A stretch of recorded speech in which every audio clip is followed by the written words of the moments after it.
ನಮಸ್ಕಾರ ಎಲ್ರಿಗೂ, welcome back to my channel ಮನೆ ಕೈ ರುಚಿ. ಇವತ್ತು ನಾನು ನುಗ್ಗೆಕಾಯಿ ಗೊಜ್ಜನ್ನು ಮಾಡೋದನ್ನು ತೋರಿಸ್ತಾ ಇದ್ದೀನಿ. ಮೊದಲಿಗೆ ಒಂದು ಜಾರ್ಗೆ 1 ಕಪ್ಪಷ್ಟು ತೆಂಗಿನಕಾಯಿನ ಹಾಕೋತಿದ್ದೀನಿ. ನೀವು ತುರಿದಿರೋದು ಬೇಕಾದರೆ ಹಾಕ್ಕೋಬೋದು. ಇಲ್ಲಿ 7ರಿಂದ 8 ಬೆಳ್ಳುಳ್ಳಿ ಹೆಸಳನ್ನು ಹಾಕ್ತಾಯಿದ್ದೀನಿ. 1 ಈರುಳ್ಳಿನ ಹಾಕೋತಾ ಇದ್ದೀನಿ.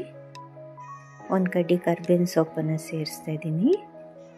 ಹಾಗೆಯೇ ಇದಕ್ಕೆ 4 ನಾಟಿ ಟೊಮೆಟೊನ ಹಾಕೋತಾ ಇದ್ದೀನಿ.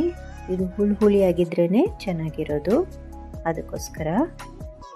ಈಗ ಇದಕ್ಕೆ 1 ಸ್ಪೂನಷ್ಟು ರೆಡ್ ಚಿಲ್ಲಿ ಪೌಡರು ಮತ್ತು ಒಂದು ಅರ್ಧ ಸ್ಪೂನಷ್ಟು ಧನಿಯಾನ ಹಾಕಿ ಬ್ಲೆಂಡ್ ಮಾಡ್ಕೊಳ್ಳೋಣ.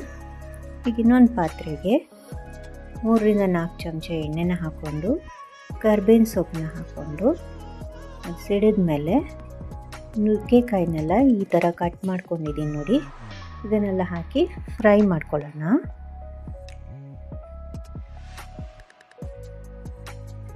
ಇದೊಂದು ನಿಮಿಷ ಫ್ರೈ ಆದಮೇಲೆ ನಾವು ಆಗಲೇ ರುಬ್ಬಿಟ್ಕೊಂಡ್ರಲ್ಲ ಮಸಾಲೆ, ಅದನ್ನು ಸೇರಿಸಿ ಸಹ ಇದನ್ನು ಫ್ರೈ ಮಾಡ್ಕೊಳ್ಳೋಣ.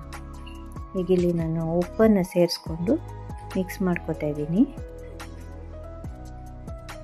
ಇದು ಹಸಿ ವಾಸನೆ ಎಲ್ಲ ಮಸಾಲೆದು ಈಗ ಬಾಡಿಸ್ಕೊಂಡಾಗ ಹೋಗಬೇಕು, ಆ ಥರ ಬಾಡಿಸ್ಕೋಬೇಕು. ಈಗ ನಿಮಗೆ ಅದಕ್ಕೆ ಎಷ್ಟು ಬೇಕೋ ಅಷ್ಟು ನೀರನ್ನು ಹಾಕ್ಕೊಂಡು ಚೆನ್ನಾಗಿ ಕುದಿಸ್ಕೋಬೇಕು. ಈ ನುಗ್ಗೆಕಾಯಿ ಎಲ್ಲ ಚೆನ್ನಾಗಿ ಸಾಫ್ಟ್ ಆಗುವಾಗೆ ಕುದಿಸ್ಕೋಬೇಕು. ನೋಡಿ, ಈಗ ನುಗ್ಗೆಕಾಯಿ ಎಲ್ಲ ಸಾಫ್ಟ್ ಆಗಿದೆ. ಮುದ್ದೆ ಜೊತೆಗೆ ಇದೊಂದು ಒಳ್ಳೆ ಕಾಂಬಿನೇಷನ್ನು. ಟ್ರೈ ಮಾಡಿ ನೋಡಿ, ಹೇಗೆ ಬಂತು ಅಂತ ಕಮೆಂಟ್ ಸೆಕ್ಷನಲ್ಲಿ ತಿಳಿಸಿ. ಈ ವಿಡಿಯೋ ನಿಮಗೆ ಇಷ್ಟ ಆಗಿದ್ದಲ್ಲಿ ಲೈಕ್ ಮಾಡಿ, ಶೇರ್ ಮಾಡಿ, ಸಬ್ಸ್ಕ್ರೈಬ್ ಮಾಡಿ. Thank you for watching. See you in the next video.